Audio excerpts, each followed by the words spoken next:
રાજ્યભરમાં ચૂંટણીનો ગરમ માહોલ છે. એક તરફ આકરો ઉનાળો છે અને બીજી તરફ ગરમાગરમ રાજકીય માહોલ. 15 મહાનગરપાલિકા, 34 જિલ્લા પંચાયત, 84 નગરપાલિકા અને 260 તાલુકા પંચાયતની ચૂંટણી છે. ભાજપ, કોંગ્રેસ અને આપ ત્રણેય મુખ્ય પક્ષોએ પ્રચારનો ધમધમાટ શરૂ કરી દીધો છે.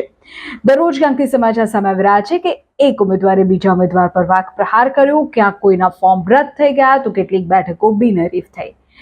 ચૂંટણી અધિકારીઓ દ્વારા 13મી એપ્રિલે સોમવારના રોજ ઉમેદવારી પત્રકોની ચકાસણીની પ્રક્રિયા શરૂ થઈ. ચકાસણી પૂર્ણ થયા બાદ ઉમેદવારો આ ઉમેદવારી ફોર્મ પાછા ખેંચતા હોય છે. આ દરમિયાન પણ અનેક ઉમેદવારો દ્વારા હરીફ ઉમેદવારોને ફોર્મ પરત ખેંચી લેવા માટે સામ દામ દંડ ભેદનો પ્રયોગ થતો હોય છે.